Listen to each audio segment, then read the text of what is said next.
prazer, eu sou a Buru Baldassari. Eu sou a Gi Baldassari. Juntas nós somos Gibi Baldassari, a gente escreve comédias românticas e sáficas. Hoje a gente está aqui na Cultura para o lançamento de Uma Pitada de Sorte, mas a gente também tem outros 4 títulos independentes, Só por um Verão, Diário de Bordo de uma Impostora, De Repente Namoradas, e A Princesa Capuchinha, Profecia. É muita coisa, às vezes a gente esquece. Às vezes a gente espera.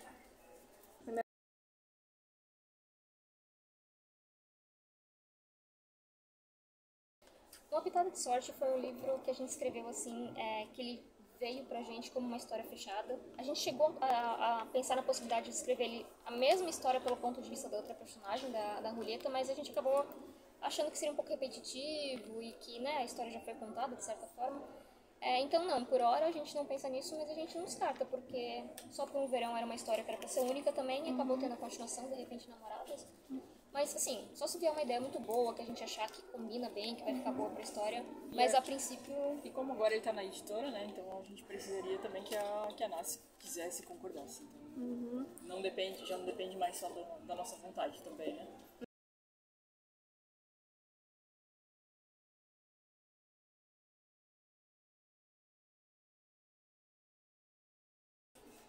Mas tem tantas histórias novas pra gente escrever, né? A gente tem tantas ideias novas. Essa ideia do bilhete foi uma coisa que a gente ficou muito apaixonada quando a gente teve essa ideia, quando a gente decidiu escrever esse livro. Mas assim, a gente gosta de explorar ideias novas, de ter histórias novas pra contar, apesar da gente gostar muito dessa ideia de troca de e-mail, trocas de cartas, talvez nesse sentido sim. Talvez mais uma história com troca de cartas, talvez. Vocês gostam muito de escrever história diferente, né? Até no clube vocês já falaram que gostam, né?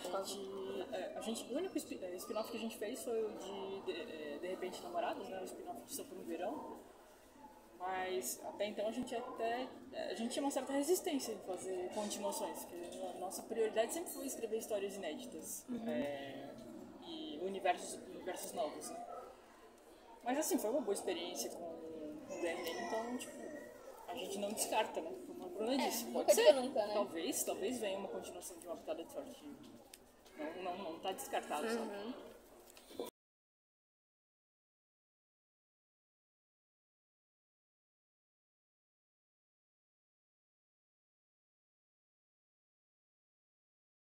Eu acho que a pergunta podia ser o contrário, para lugares que a gente ambientou que a gente gostaria de visitar, né? Porque a gente não... A gente adora viajar, mas faz um tempo que a gente não viaja assim, faz uma viagem E a grande, gente né? costuma fazer bastante histórias de lugares que a gente não esteve ainda, né? Lugares que a gente gostaria de conhecer.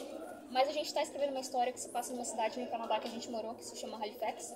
A nossa próxima história na Amazon se passa lá, então é um dos lugares que a gente conhece pessoalmente, que a gente morou, que vai aparecer numa história nossa em breve. Mas assim, nossa vontade é de ir para todos os lugares que a gente escreveu, né? De viajar o máximo possível. Nosso sonho é fazer uma viagem com o roteiro inteiro de Diário de Bordo de uma Impostora. Vocês têm a questão de fazer uma viagem de volta ao mundo também, né? Temos. A gente tem muitos sonhos de viajar. Falta. Às vezes falta oportunidade. Falta um pouco de tempo. Oportunidade, assim. Sim. A gente gosta muito das nossas 3 histórias ambientadas no Brasil, né? Que a primeira foi A Princesa Capuchinha da Profecia de Apolo. Quer dizer, A Princesa Capuchinha, né? A nova que agora versão perdeu o Apolo. É uma versão reduzida até do título. E Só por um Verão e Diário de Bordo, e De Repente Namorados, especialmente porque a gente ambientou no nosso estado. Então a gente tem um carinho especial, assim, e a gente sente bastante orgulho de estar representando muita coisa lá da nossa cultura. A gente gosta, né, desculpa, a gente gosta de escrever histórias no exterior, mas a gente gosta mais ainda de escrever histórias no Brasil. Então sim, com certeza virão mais histórias ambientadas no Brasil.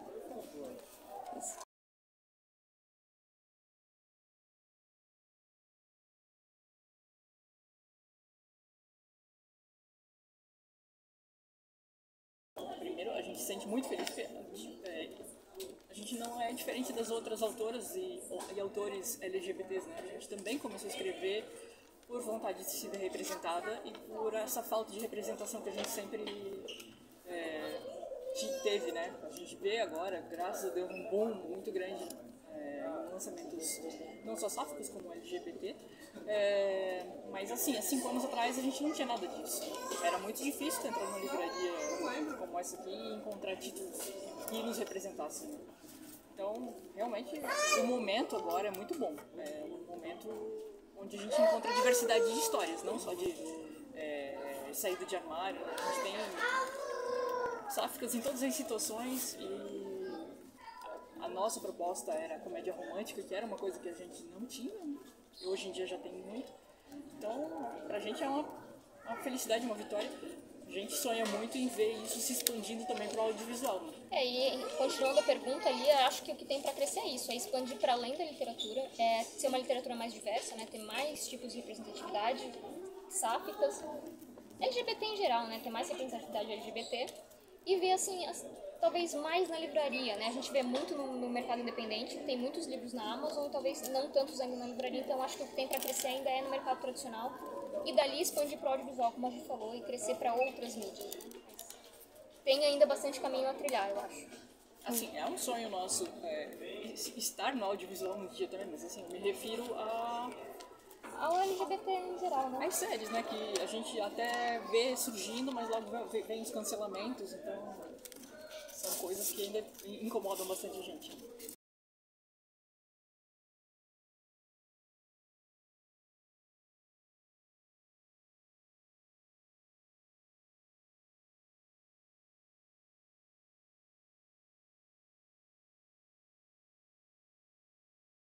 Primeiro eu ia chorar e me espernear de felicidade, mas eu acho que justamente por se passar no Brasil, eu acho que a gente escolheria Só por um Verão.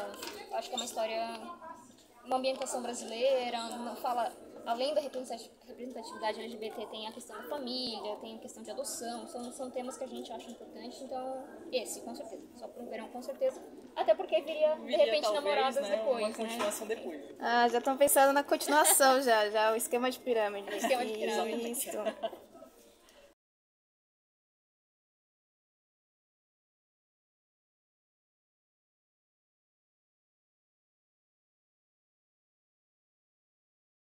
A gente assistiu Gap esses tempos, foi a primeira que a gente assistiu. Gap, não sei como se pronuncia, uma websérie tailandesa. A gente adorei. Eu até fiquei com vontade de assistir mais, mas foi a única que a gente assistiu. A gente, na verdade, não conhecia muito esse universo, passamos a conhecer. Faz o quê? Uns 2, 3 meses? Foi no final do ano, né? Foi super recente. Foi agora, mas foi muito legal, assim. Parece que é um caminho sem volta, né?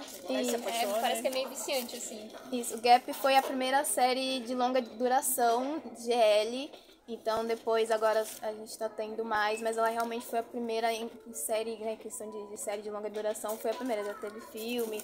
Então vocês começaram ali no começo mesmo, vocês estão no começo. Foi apenas introduzido. Agora a gente tem que estar procurando outros pra... Exatamente. A gente tem que pegar indicações com vocês. Exatamente, várias indicações, inclusive, para fazer.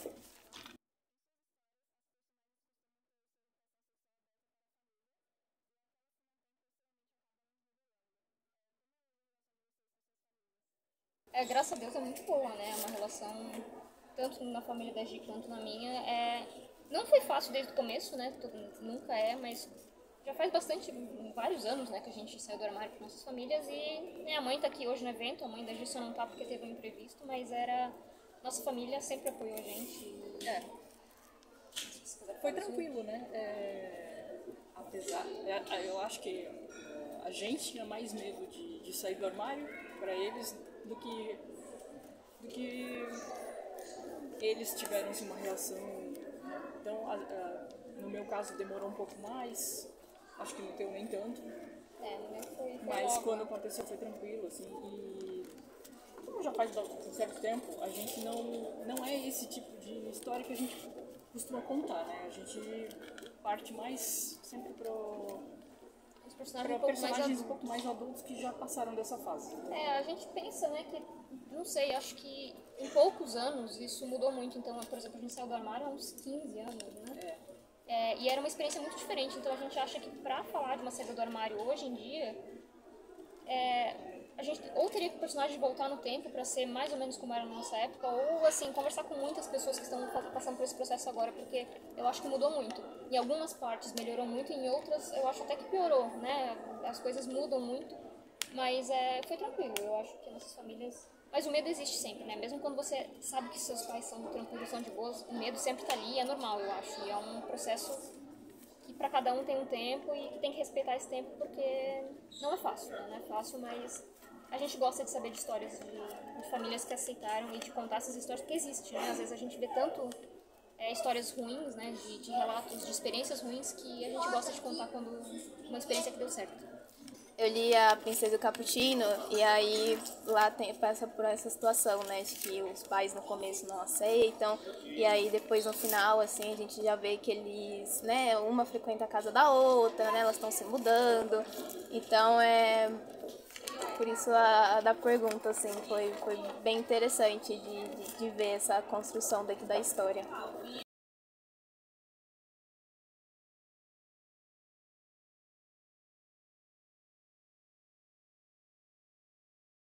Eu indicaria Emily Dickinson. A série Emily Dickinson, na É, verdade, Dickinson, né, o nome da série. Que eu acho que foi uma das coisas, assim, uma das melhores coisas que fizeram nos últimos tempos e, assim, a qualidade é acima de qualquer suspeita, então acho que todo mundo deveria assistir porque é linda, poética. É linda. Falando em série também, uma que eu gostei muito, que é uma série que, assim, que tocou meu coração e que eu fiquei arrasada quando acabou, foi a Mansão Bly Manor. A Mansão Bly, né, ou Bly Manor, que é... Eu não lembro, é Assombração, alguma coisa da Mansão Bly. Isso. Que é uma série de terror, mas ela não chega a ser um terror, assim, né? E eu achei lindo, é sáfico também. E foi uma das últimas séries, assim, que, sabe, me deixou de cabeça virada, assim, e foi lindo. Então é a minha indicação essa.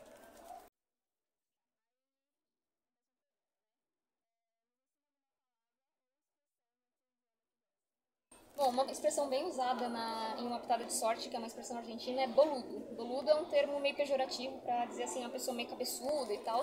Mas entre amigos é usado, assim, tipo, pra você falar com uma pessoa muito próxima é carinhoso, mas com um estranho, não. Talvez não caia muito bem. Com uma pessoa que tu conhece, assim, tu pode chamar, ô, boludo.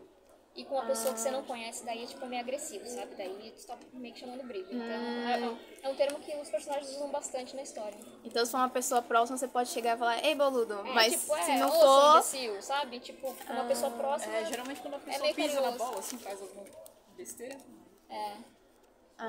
Entendi. Já ambientado aí com uma pitada. Gostei. É uma expressão que eles usaram bastante. Gostei.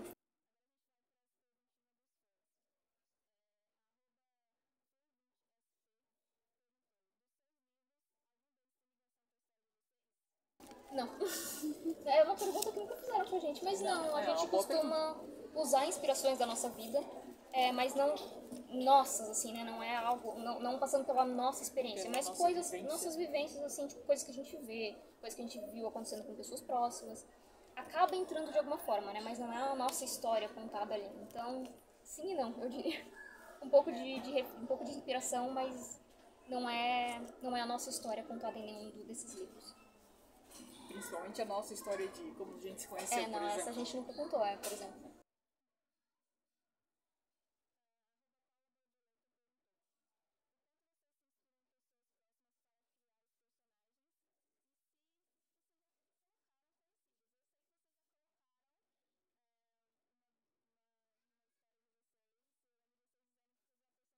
Personagens próximos até que nem tanto, né? Mas assim, pessoas que a gente cruzou na vida muito, assim. Tipo, às vezes você tá, sei lá, num restaurante, você vê um casal com uma dinâmica interessante, você meio que usa aquilo, né? A gente não é nenhum personagem que é assim, é aquela pessoa, né? Geralmente tem alguma coisa, um trejeito que a gente viu em alguém, alguma expressão que outra pessoa usa e a gente vai montando, assim. Tipo a Mila de Uma Pitada de Sorte, que é inspirada em 3 professoras de yoga diferentes nossas. Já teve ao longo e a gente vai juntando, assim, né? A Dona Célia é uma exceção, que ela realmente, a gente copiou a nossa vizinha, porque ela era daquela forma. Exatamente, a nossa vizinha. A vizinha fofoqueira. Só que a nossa vizinha era um pouco pior. Nossa vizinha era um pouco pior.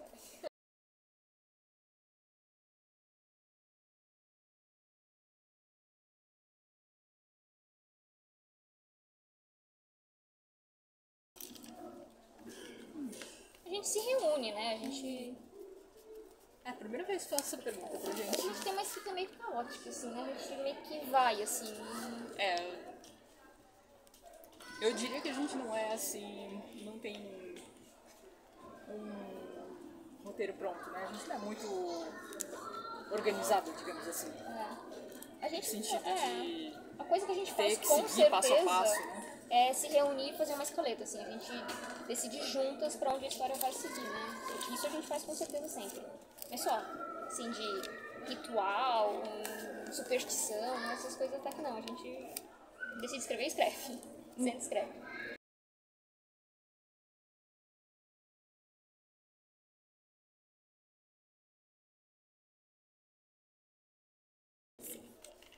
As pessoas.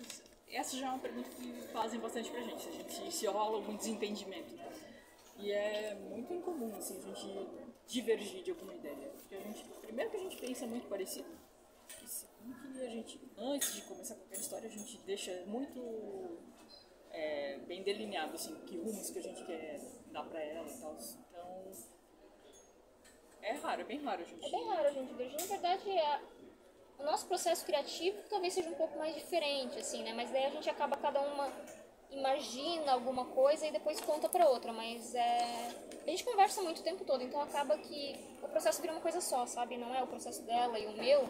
Apesar dela pensar de uma maneira e eu pensar de outra, depois que a gente conversa e une os dois pensamentos, daí meio que a história vai pra frente, assim.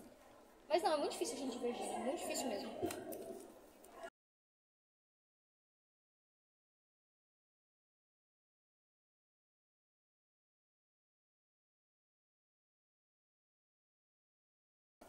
Eu acho que é de repente namoradas, né? Eu acho que de repente Namoradas é o mais engraçado. Eu acho que é mais divertido para quem lê também e foi o mais divertido de escrever. A gente se Recentemente diverte a gente bastante. escreveu uma história bem divertida também para Caixinha Safra, que é a última a desse mês de fevereiro, que se chama Ancorada. E ela eu acho que é a coisa mais Mais cômica, que a gente escreveu até E hoje. foi muito divertido, realmente. Foi bem divertido. Geralmente, quanto mais divertida a história, mais a gente se diverte também, né? Porque escrever comédia tem, assim, aquela... É gostoso, né? É divertido, a gente ri da própria piada, então... Mas eu acho que de repente, Namorados foi muito legal de escrever, né? Foi uma delícia. Até porque se passava em Florianópolis, a gente colocou um pouco de sotaque, um pouco das expressões, então foi bem gostoso.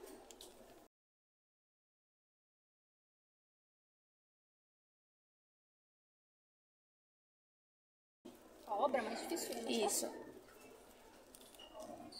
Achei difícil reescrever Cappuccino. Eu acho que não é bom de voltar assim e mexer tanto numa história que já foi publicada. É mais fácil. Eu acho que é mais fácil. Bom, não sei, é que quando a gente tá imersa, né? Acho que talvez é pitada de sorte, porque a gente tava muito imersa nessa história. A gente tava muito focada, a gente passou uns meses ali só pensando nela, então acho que foi mais fácil por causa disso, né? Por causa do nosso foco. Mas o que dificulta é quando a gente tem muita coisa na nossa cabeça. Quando a gente tá pensando muita coisa, e daí vai, sabe, vai desfocando, e daí quando a gente consegue focar na história, ela flui, assim. Então acho que a pitada de sorte foi, né? Foi. Pelo menos ela foi tranquila, né? É. Sem grandes sobressaltos. Assim.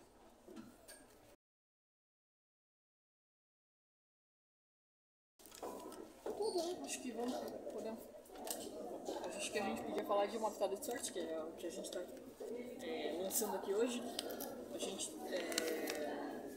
gente gosta muito de usar referências nas nossas histórias, então quase tudo que a gente assiste ou que a gente lê acaba indo parar numa história. Bem inevitável. Assim. No caso de Uma Pitada de Sorte, tem grande influência de Jane Eyre. Acho que tudo que a gente... As viagens, os filmes, os livros, tudo acaba sendo inspiração, tudo acaba sendo referência. No caso de Uma Pitada, Até a as viagem que a pessoas, gente né, a tinha própria feito para viagem pra Buenos Aires em Aires. 2018 também foi uma referência, então... A gente acaba usando tudo que está ao nosso redor, né? A gente vai guardando, como eu falei, né? Às vezes um trejeito de uma pessoa, às vezes uma expressão que uma pessoa usou, às vezes alguma coisa que aconteceu numa viagem, né? Às vezes uma coisa que aconteceu com outra pessoa em outra viagem e contou pra gente, né? Então, acho que é tudo inspiração, tudo que cabe numa história a gente vai guardando e em algum momento acaba usando, assim. E tudo influencia também. É meio difícil também de não se sentir influenciada pelas coisas que vão chegando, né?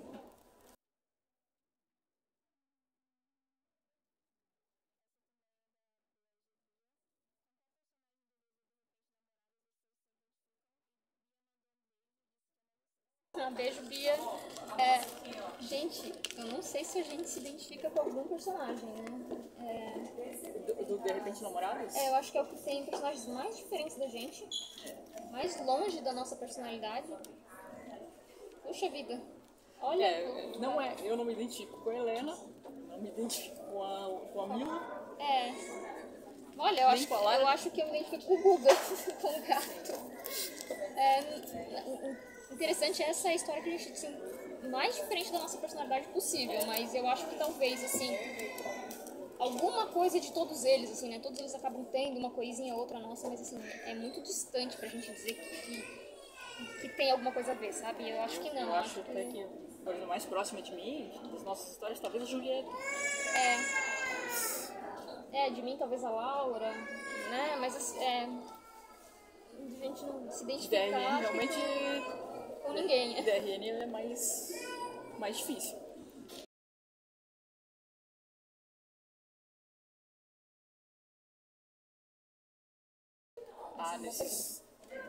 Nesses últimos 2 anos progrediu bastante, abriu bastante.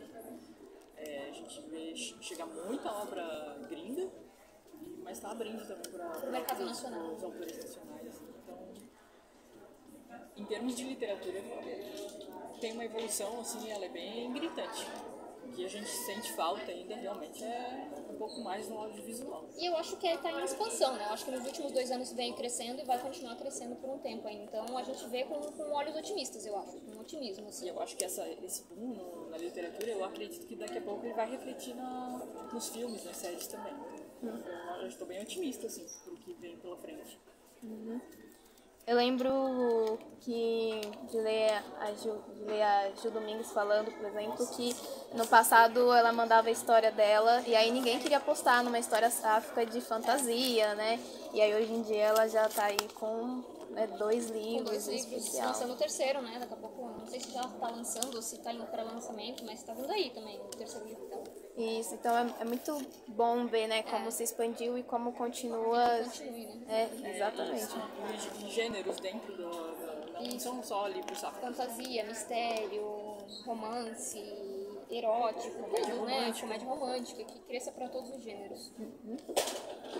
É o que a gente quer, e o que a gente espera que tenha mais pro audiovisual, né? Sentar e assistir uma sériezinha.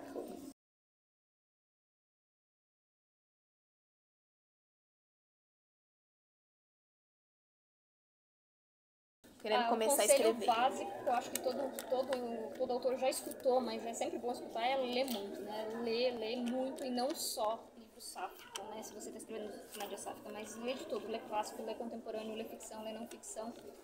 E eu acho que o mais importante é escrever aquilo que você gosta, sabe? Se você quer escrever romance sáfico e não ficar tentando apostar em tendência, sabe? Tipo, porque o sáfico tá embaixo, não é o caso, né? Mas, porque o sáfico tá embaixo, eu vou... Não, escreve aquilo que você quer escrever, que sempre vai ter alguém interessado em ler, porque quando a representatividade é genuína, sabe? A história vai se comunicar com ela vai chegar no público. Né? A gente também, na nossa trajetória, a gente sempre buscou ser fiel às coisas que a gente gosta. Então, a gente sempre prezou muito, assim, a gente vai escrever uma história que a gente quer escrever sem se ligar muito nas tendências, o que é modinha, né? Então, sempre, até aqui tem dado certo. A gente geralmente dá esses conselhos, né? Pra escrever o que tu gosta, ler muito, ler os clássicos. E estudar o mercado, né?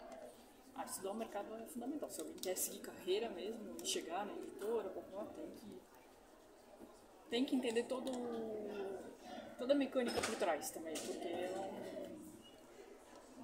escrever um livro é só metade do trabalho, isso é 50% do trabalho, os outros 50% é divulgar, vender, marketing, chegar nas pessoas certas. Estudar o mercado, né? Ler, estudar o mercado, escrever aquilo que você gosta. São os 3 conselhos que a gente daria. Isso.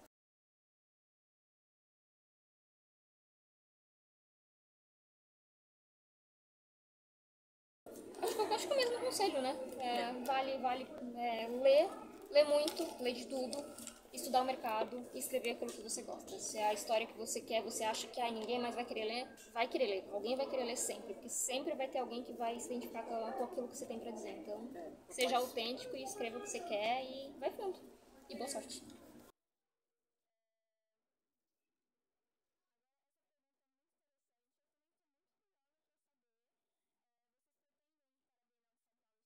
Sim.